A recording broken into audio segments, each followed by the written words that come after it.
dalang mga posibilidad, ng tagumpay o kabiguan, ng ligaya o lungkot. Kaya marapat lamang na tanggapin si Jesucristo bilang tagapagligtas at Panginoon. At matapos yon ay panariwain ang katapatan at paglapit sa Kanya bawat araw o day by day. Ang day by day ay naglalayong umalalay sa pang-araw-araw na pamumuhay Kristiyano. Narito po si Pastor Ed Lapis sa mensaheng pinamagatang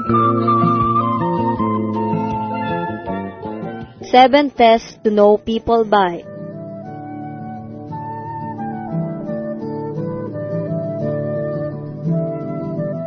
Kung gusto natin na ang ating buhay ay maibigay natin sa Panginoon, pati dapat ang ating mga associations, friendships, and the way we deal with people must continuously be surrendered to the Lord.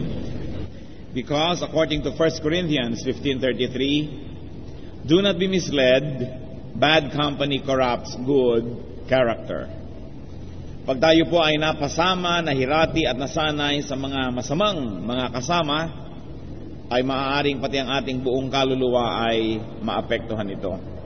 It is therefore of great importance to know people, to be able to measure people so that we may determine how to deal with them and how we are going to allow them to influence us.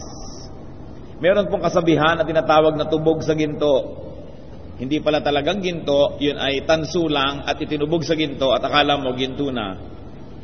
At ang tawag natin kumisan, ayan, natanso ka, na fake ka, hindi pala totoo.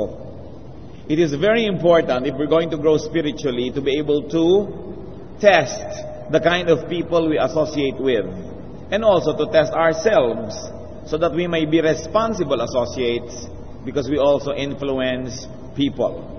Ang ating pong pag-aaral ngayon, very relevant to our spiritual growth because people affect us. 7 tests to know people by. Mga 7 pagsubok, pagkilatis, pagsukat, pagsuri sa tao, at nang makilala natin sila, at nang tayo ay makapag-ingat kung paano tayo makikitungo. Aming Diyos, nagpapasalamat po kami dahil kami malayang nakakalapit sa inyo. Sumasamba kami, Panginoon, ng walang balakid at kami lubos na nagpapasalamat. Salamat po sa aming kalakasan. Salamat sa lahat ng taong tumutulong sa amin upang kami makalaya sa ganitong mga oras para makapagbigay ng pansin sa inyong salita, sa pagsamba sa inyo, Panginoon, at sa pagdala ng aming mga kaloob. Thank you for everybody who helps us, O God, to be free to worship you.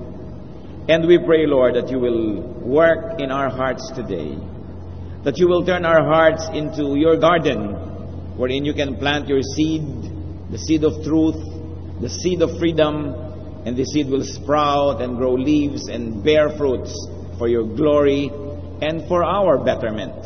We pray, Father, that you may be our speaker. Forgive us our sins, cleanse us from all our iniquities, make us whole so we can see you. Give us eyes that see and ears that hear, and we surrender to you our hearts, that our hearts may be obedient to you. Protect us from evil men and evil spirits. Protect us, Lord, from the work of lies and falsehood. Liberate us with your truth. Even as we are gathered in your presence, O God, we ask that you protect us from any harm that malicious people or spirits may be planning against us. Deliver us from evil and also our loved ones. We praise and thank you and commit this time to you, Father, asking you to be our speaker and asking you to use your servant only as your instrument. In the name of Jesus our Lord we pray. Amen. 7 tests to know people by. First of all is the test of deeds. The test of actions. Pagka po tayo ay nakikisalamuha, nakikihalubilo sa mga tao, ay manmanan ng ating mata, ng ating tainga, kung anong ginagawa nila sa buhay. Hindi para pakialaman ang buhay nila, kundi para malaman natin kung sila ba'y paniniwalaan natin o hindi. Test people's actions and deeds. In other words, what they do, their habits. Because what they do can be easily known, because it's in the present, then you can know it. Proverbs 20 verse 11, Even a child is known by his actions, by whether his conduct is pure and right. So know people by what they do. Also, know people by what they did, or by what they have been doing. Aalamin mo naman kung anong ginagawa ng isang tao nitong nakaraang taon, nakaraang 5 taon, dahil sa mga kwentuhan, sasabi ng iba, malalaman natin yan. Kaya po ang mga employers, pagka nag-i-interview, tinitingnan nila sa yung mga record kung anong ginawa mo the last 3 years or 5 years. That's why if you are into employment, it's not a good idea to be vacant for several months or years. Because your prospective employer will say, what have you been doing in the last 2 years? You have not been productive. Dahil tinitingnan yung nagawa na.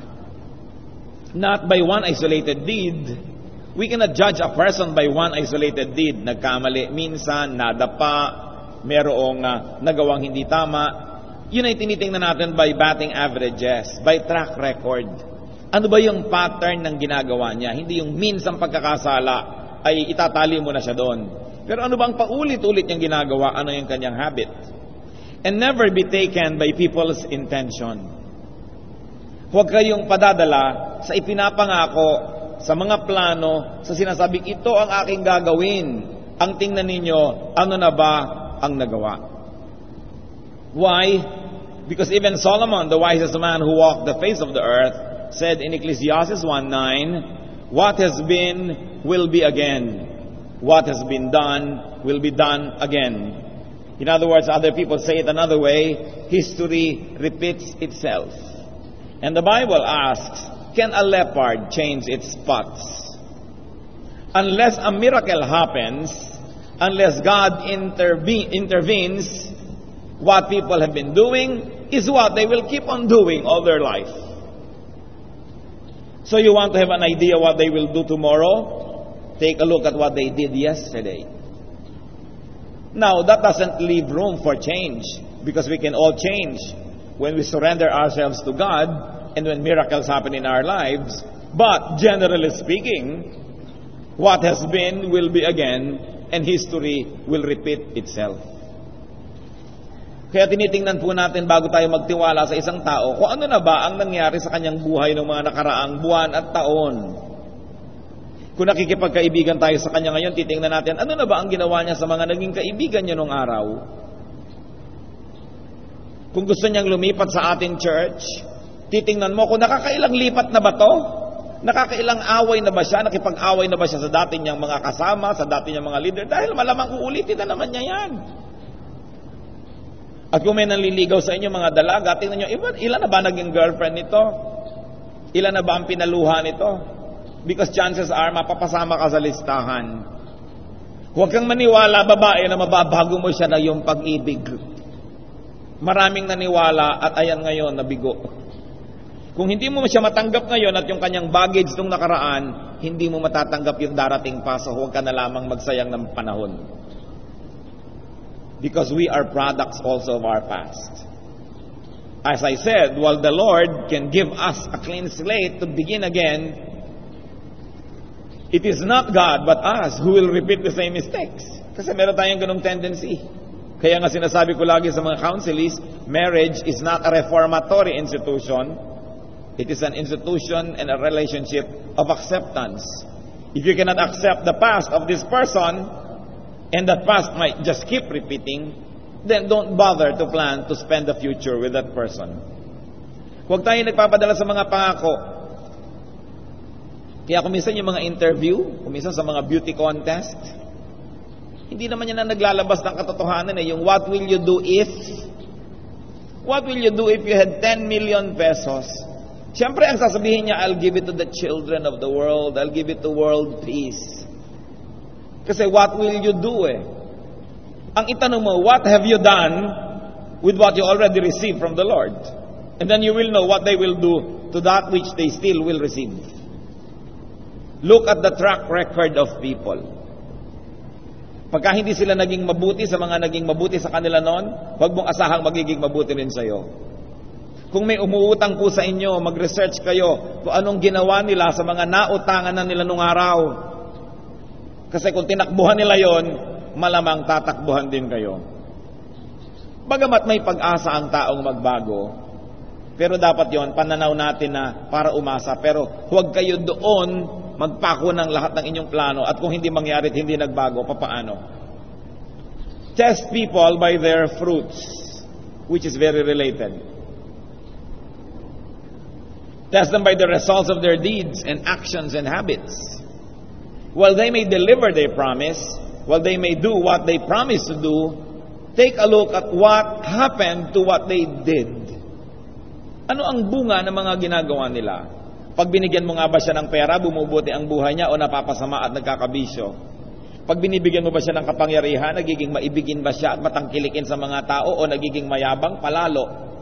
Pag binigyan mo ba siya ng van at sasakyan, gagamitin ba niya sa kabutihan o ililiko niya kung saan saang dilim? At kung sino-sino ang pinupuluputan niyang nagiging isang anino sila sa dilim na yon dahil binigyan mo ng van. Kaya po marami mga tao hindi dapat magkaroon ng sasakyan.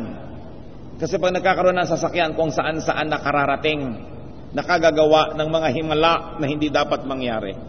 Kaya may mga tao hindi dapat binibigyan ng pera, nakakabili lang sila ng mga drugs, nakaka-afford lang sila ng kanilang mga bisyo. So bago kayo magtiwala at magbigay ng hinahangad ng isang tao, itanong mo, ano kaya ang ginagawa niya? At anong nangyaring bunga sa mga ginawa niya noon? Matthew 7:20, thus by their fruit you will recognize them. Siyempre, ang santol ay hindi namumunga ng mangga. Kaya pag nakita mong pangit ang mga bunga, hindi lang isang bunga, kundi may isang pangit na laligaw na bunga, pero maganda naman yung iba. Pero pag nakikita mo ang papangit ng bunga, pangit ang puno. Yun lang ang ibig sabihin nun. Test people by their words. Matthew 12:34, for out of the overflow of the heart, the mouth speaks. Malalaman mo daw ang laman ng puso kahit hindi mo yan i-x-ray, kahit hindi mo yan i-ultrasound. Sa salita lang na lumalabas sa bibig, alam mo na kung anong laman ng puso dahil ang lumalabas sa bibig ay sa puso nagmumula. So test what they say. The words of godly people are truthful. Hindi mapandaya, hindi sinungaling, at hindi namimili ng konti lang na gustong sabihin para makapag-create ng wrong impressions. But they give you the whole truth. That's why even in the court of law, you are made to promise to declare the truth, the whole truth, and nothing but the truth. Pag may nagpunta po sa inyo at nagkukwento ng masama tungkol sa isang tao, maaring true, totoo yon. Pero ang tanong nyo, is it the whole truth? O pinili mo lamang yung mga hindi magaganda na sabihin para yung galit mo sa kanya ay lumipat sa akin at magalit din ako? Ikinukwento mo rin ba ngayon ang mabubuti naman niyang mga bahagi at mga ginawa o pinipili mo lang dahil ini-influensya mo ako? Zechariah 8:16, there are things you are to do. These are the things you are to do. Speak the truth to each other. And as we like to say again, the whole truth and nothing but the truth. Proverbs 8:7-8. My mouth speaks what is true, for my lips detest wickedness. All the words of my mouth are just. None of them is crooked or perverse.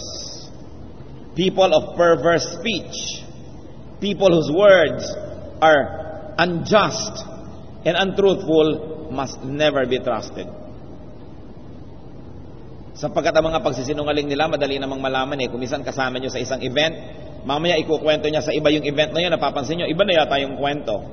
Maliban na lang, meron siyang memory problem, maaring iniiba niya ang kwento, so malalaman nyo, hindi truthful ang tao na ito.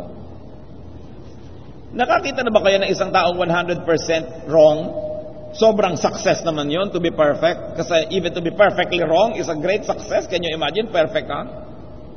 So pag may taong wala nang ikinuwento sa inyo, kundi puro kasamaan na lang nung ibang tao na naman, makakaasa kayo, propaganda yon. Kasi yung ikinukwento niya alangan mang 100% wrong. So do not trust such people. Do not trust as people that label, this is bad, this is good. Ito, very good, good. Binibuild up lang niya kasi meron na naman siguro siyang hinahangad na mangyari. Pero pag sabi mo, anong tingin mo sa taong ito at talagang ina-assess nyo? Well, ito ang nakita ko mga good side niya. Ito yung nakita ko ng mga neutral at ito yung nakita kong mga things to improve on. That can be a more reliable report. Hindi yung puro positive o puro negative. Propaganda yon. Test people by their words if the words are fair. Fair even to their enemies. Hanga ako sa tao na pag sinabi niya na nakaaway ko kasi itong kaibigan ko. Ba't mo nakaaway? Kasi mahirap naman talaga akong makasama. Aba, ang galing mo naman. Kahit nang aaway ka, at least honest ka. Pero pag sinabi kong nakaaway ko yung kaibigan ko, bakit? Ang hirap naman talaga niyang makasama. Doubt na ako agad nun. Sa lagay, perfect ka na good, perfect siya na bad, kaya hindi kayo nagkasundo. Come on, don't pull my leg. Humanap ka ng ibang i-impluensyahin at hahanapin mo nakakampi. Good people are fair even to their enemies. People will talk about you exactly the way they talk about others. So beware of them. We have nothing but bad to say about other people. The words of godly people are few. Especially kung mga negative. Hindi masyado yan dinadramatize, hindi masyadong ine-emphasize. And if only to warn people, that's the only probable use of that. To give enough warning, but not to influence you to join them in their wars. Even yung pakikipag-usap sa Diyos, hindi dapat kang masalita. Sabi sa Ecclesiastes 5:2, do not be quick with your mouth. Do not be hasty in your heart to utter anything before God. God is in heaven and you are on earth, so let your words be few.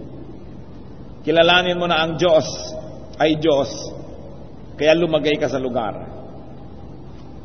And even these things are meant to talk about those that you promise before God and say to God directly. But even when you talk to people and then you make promises to them, God is present. So in a way, you are still speaking before God. The words of godly people are kind. Proverbs 15:1-2, a gentle answer turns away wrath, but a harsh word stirs up anger. The tongue of the wise commends knowledge, but the mouth of the fool gushes folly. So, godly people soothe with their words. They do not stir you up to anger. Kaya titingnan nyo rin, teka nga pala, bakit hindi ko naman nakakausap si person A, hindi ko naman siya nakikita, galit ako, nagalit ako. Sino bang nagpagalit sa akin? Si person B na kumausap sa akin. Therefore, ang ginawa niya sa akin, ginalit niya ako. So, hindi ito ministry ng godly people na manggalit ng iba. Nang hihikayat lang sila sapagkat gusto nilang makipagdigma at gusto nilang makakampi tayo. Kaya nila tayo ginagalit. Mga kapatid, itest nyo po yung mga tao na ang effect nila when they talk to you is that they leave you angry. Angry with the world, angry with other people you have not even talked to. Then you can become unfair because you have never heard the side of another person and you're already angry. It is not the godly way to deal with anything and anyone. So ask, are their words kind? The words of godly people are seasoned, templado, tempered. Hindi sobrang alat, sobrang anghang, sobrang tabang. Templado. Colossians 4:6, let your conversation be always full of grace, seasoned with salt, so that you may know how to answer everyone. Because the mouth reveals what is in the heart, it is important to change the heart so that your vocabulary will change. So once more, you want to know the kind of people you are talking with? Listen to their words. Are the words seasoned? Or are the words deceptive and manipulative?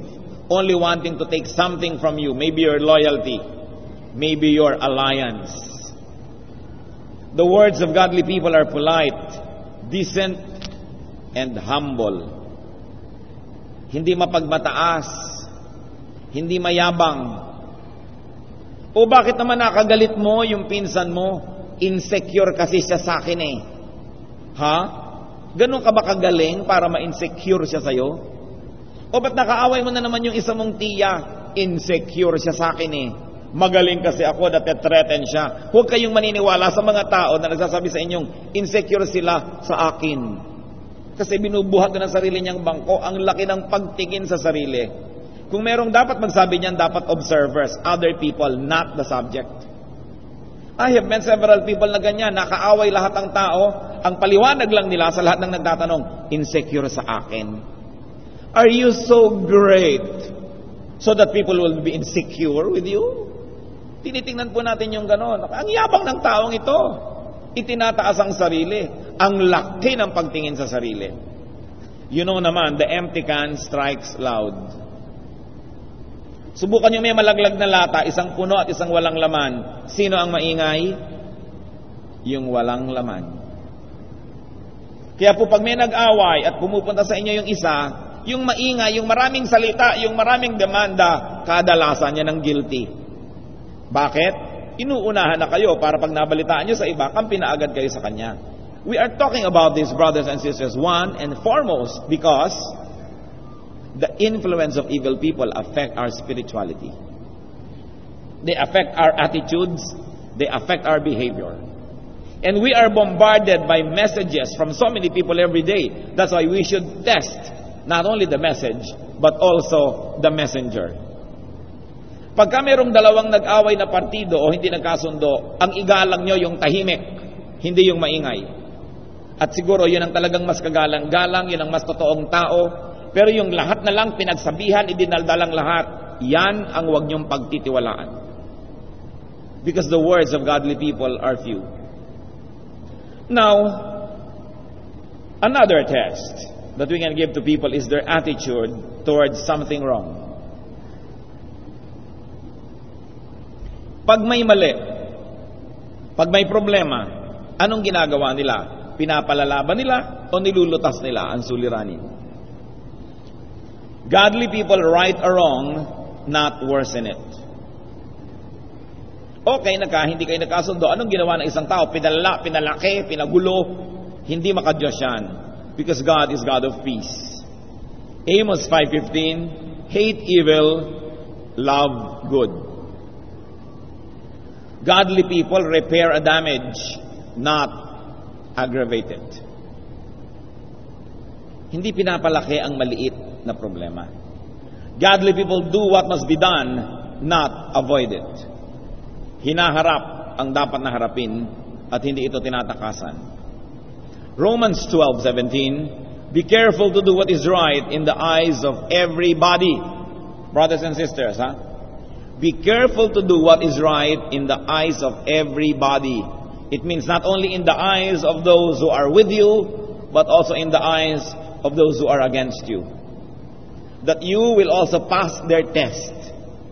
Na ang sinasabi mo sa partido A, pag na sinabi mo sa partido B, pareho pa rin ang sasabihin mo because you are doing what is right in the eyes of everybody, not only in the eyes of your particular audience. Hindi mo iniiba-iba. Ibig sabihin lang nun, may deception. Godly people turn bad to good. They turn good to better. And whenever possible, by God's grace, turn better to best. Titingnan po ninyo ang ginagawa ng mga tao. If they turn something good to bad, then these are not godly people. If they turn something better to a lesser one which only becomes good, better na nga. Because we should increase in glory, in godliness, in correctness every day. Another test to know people by, and this is very important, the test of gratitude. Colossians 3:15-16. Be thankful. Let the word of Christ dwell in you richly, as you teach and admonish one another with all wisdom, and as you sing psalms, hymns, and spiritual songs with gratitude in your hearts to God. So what is the verse telling us? that we should be expressive of our gratitude to God. It goes without saying that we should also be grateful to the instruments of God in our lives. That we should be grateful to people who do us good. That we should never forget people when they do good to us. Ang mga ahas lang po ang tumutuklaw sa mga kamay na nagpapakain sa kanya. Some years ago, there was this news that I heard about that happened in the United States. Sa United States po kasi pag tumawag kayo ng 911, lahat ng klase ng emergency, pupuntahan kayo ng pulis. Sa ibang city, dapat pag nag-911 kayo, less than 3 minutes, nasa bahay nyo na dapat ang pulis. Magrereklamo ka na pag wala pa. No? Sa ibang cities, 5 minutes. Sa iba, less. Merong natanggap yung 911 na call at natitrace naman nila yung telepono kung saan yung lugar, saang bahay yun, natitrace nila yan. Nagpapatulong. Hindi na nasabi kung ano yung dahilan. Nabitawan na yung telepono. So, pinuntahan ng mga pulis. Ano po ang nakita nila? Itong babaeng nakahandusay sa kanyang kusina, patay. At pagkatapos may mga dugo doon sa sahig na parang papunta doon sa kwarto, sinundan nila. Ano po ang nakita nila doon? Sino yung pumatay sa babae? Isang sawa na patay na rin. So ang babae pa lang ito ay may alagang sawa. At minsan, siyempre yung sawa, nagpakasawa. Kaya dapat ang inyong kasama, tao na nagpapakatao. No? Yung sawa, nagpakasawa, nilingkis siya habang siya nagluluto. Akala niya siguro, nilalaro-laro lang siya. Baby, baby. Hanggang mamaya, sumisikip na ang mundo niya, nakahalata siya. At nung ayaw siyang pawalan, at nakita niya, threatened na yung life niya, tumawag na siya sa 911. Alam niyo naman yung mga kusina sa Amerika, nandun ang telepono. At nung hindi pa siya pawalan ng ahas na ito, obviously, kumuha siya ng kutsilyo at pinagsasaksak na rin niya yung ahas, kaya later on, namatay din, pero napatay muna siya. Moral lesson, alam niyo yan, huwag kayong mag-alaga ng sawa kung ayaw niyong malingkis. At paano niyo malalaman kung ahas ang isang tao? Tingnan niyo kung may mga inahas na. Diba? Dahil sabi nga natin, look at the history eh. Ngayon, you might have the privilege to be the first one. Wala kayong matitingnan. But chances are, kung yan ay more than 20, 30 years old, meron na yung track record ng kanyang behavior. Tingnan ninyo. Kung kinakagat niya yung mga dating tumulong sa kanya, kakagatin din niya kayo kahit tulungan niyo siya ngayon. Kung tinutuklaw niya yung mga dating gumawa sa kanya ng mabuti, at ngay galit na siya, tinutuklaw-tuklaw niya, asahan niyo, pag sa inyo nagalit, tutuklawin kayo. Naku, marami na tayong nakita, sweet na mga families, magkakaibigan, pasyal dito, labas doon, they have business together. Mamaya, minumura ang isa't isa, nagkakagalit dahil nag-awaya na sa pera. Yung mga sweet, kaibigan, naku, kung gaano kaya katagal na naman ito, bago sila magpuntahan na naman at magdemanda. Naku, hindi po ako binayaran, hindi tinupad ang salita. Kasi tiwala kayo ng tiwala, tingnan nyo ang track record. Kung marami nang nakagalit, chances are makakagalit din kayo. Isang napakalaking pagsubok sa pagkatao, dapat marunong tumanaw ng utang na loob.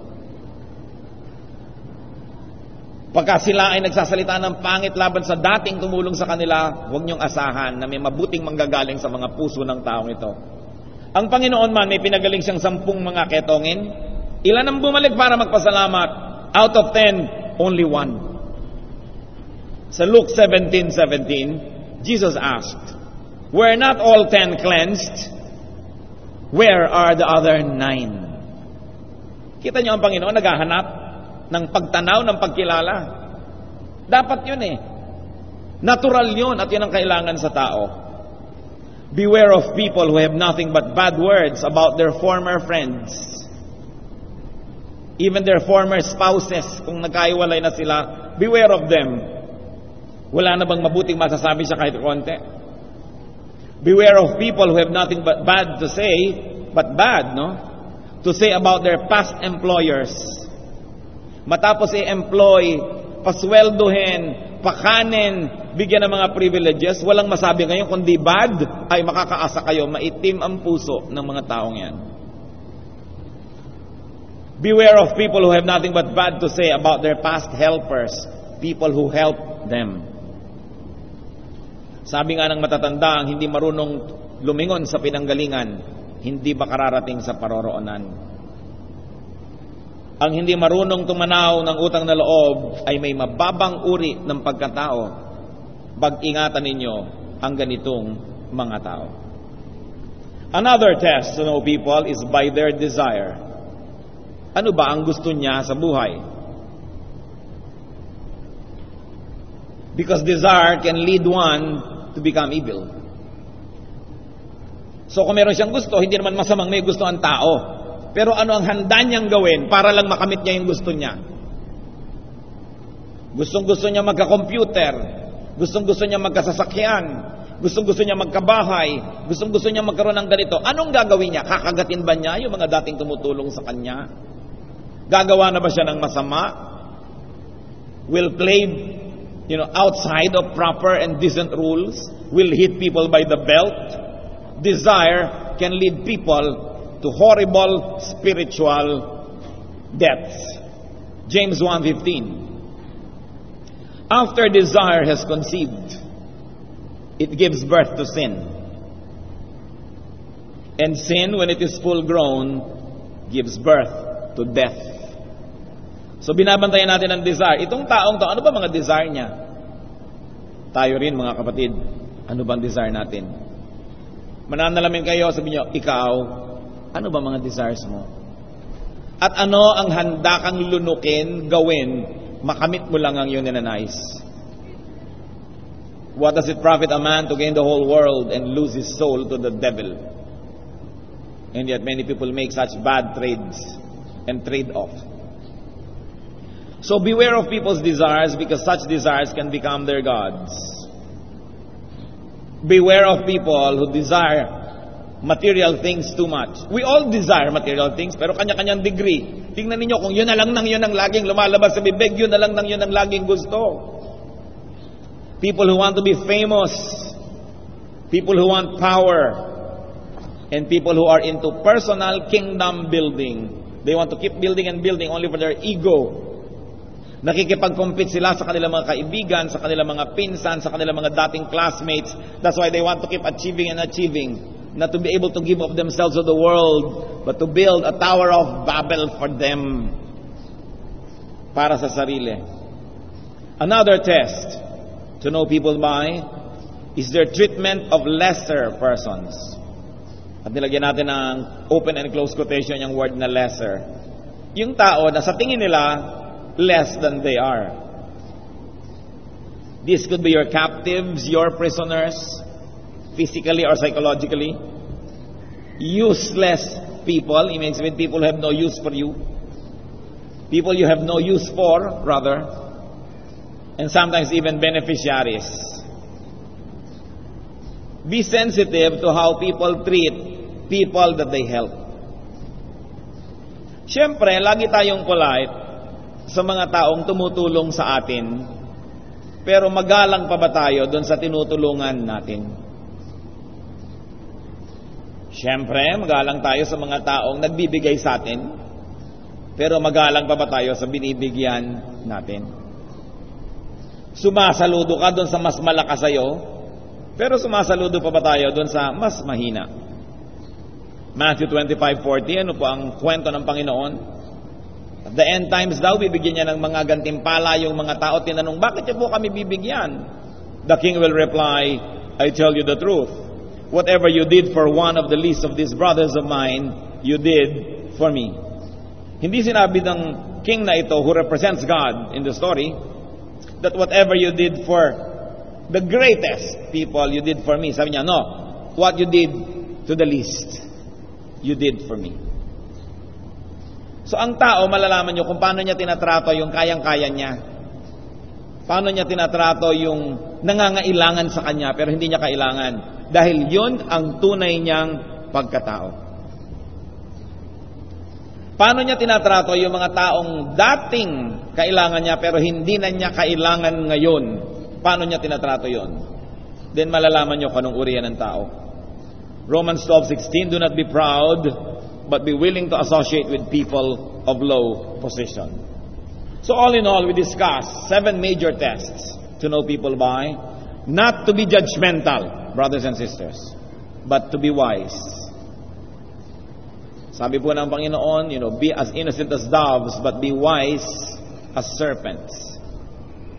Do not allow such people who fail this test to affect you, to influence you, because they will lead you to wrongdoing. Test and know people. Your associations can affect your opinion and thoughts, your activities, your spirituality, your future. Do not associate with evil and ungodly people. Minister to them, but do not associate with them. Do not support, encourage, and tolerate the works of ungodly people. That's why we are discussing it, so we can recognize it, so we will not tolerate and encourage it.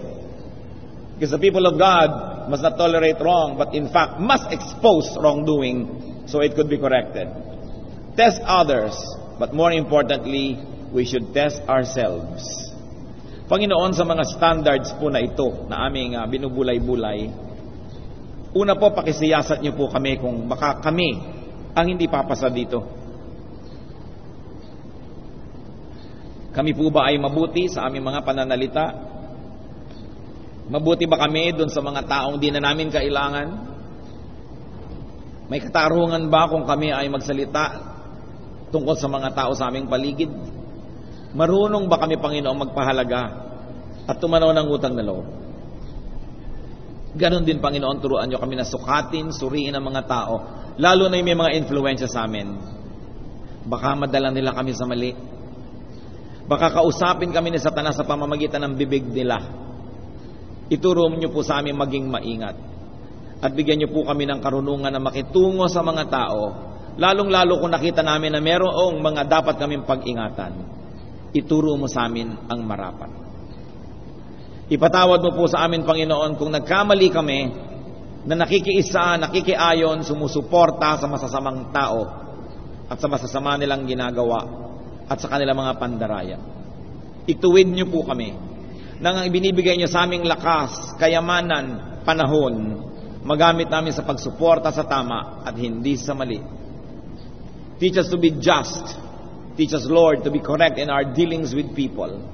But above all, teach us to be just and correct ourselves.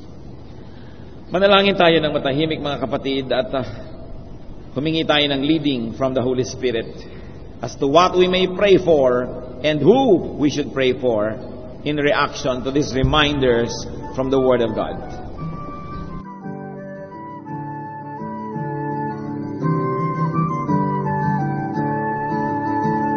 Ang katatapos pong mensahe ni Pastor Ed Lapis ay pinamagatang 7 Tests to Know People By.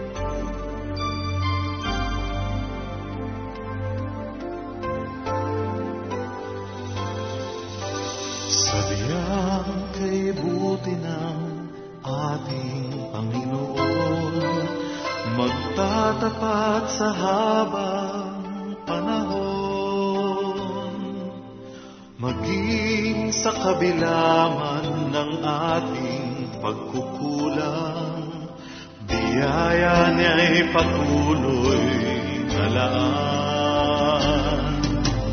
Katulad ng pagsinag ng gintong araw, patuloy siyang magbibigay tanglaw. Kaya sa puso ko't damdamin, katapatan niya'y aking pupurihin.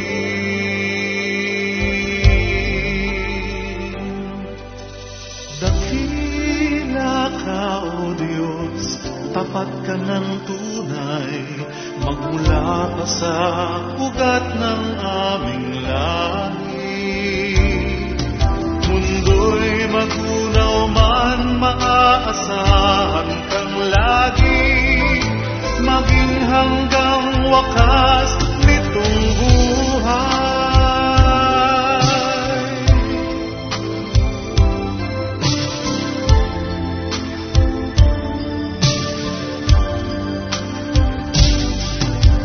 Kaya, O Diyos, kita'y laging pupurihin. Sa buong mundo'y aking awitin. Dakila ang iyong katapatan. Pag-ibig mo'y walang hanggan.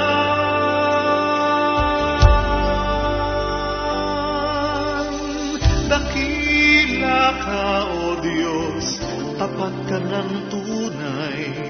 Magmula pa sa ugat ng aming lahi. Mundo'y magunaw man, maaasahan kang lagi, maging hanggang wakas nitong buhay.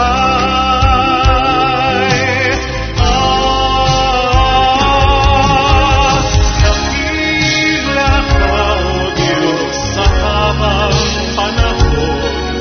Katapatan mo'y matibay na sandigan.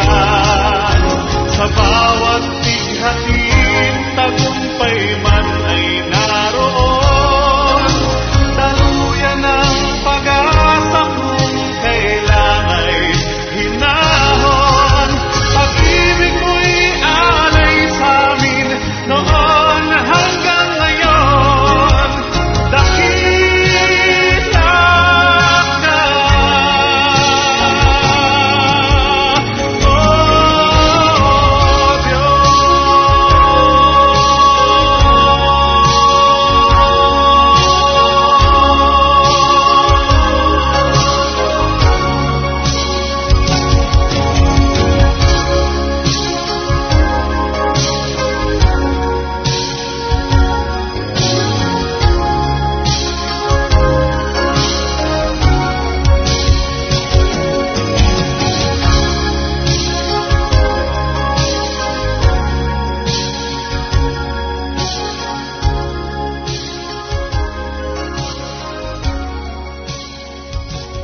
Kung kayo po ay na-bless ng programang ito o may comments o suggestions, mag-text sa Radio Listener Text Liwanag. Type RL space name space address space ang inyong mensahe at ipadala sa 0917-549-2624. Oras na po para pansamantalang magpaalam ang programang Day by Day. Tayo po'y magsama-sama mula Lunes hanggang Biyernes. Magandang gabi po at mabuhay ang Panginoong Hesus.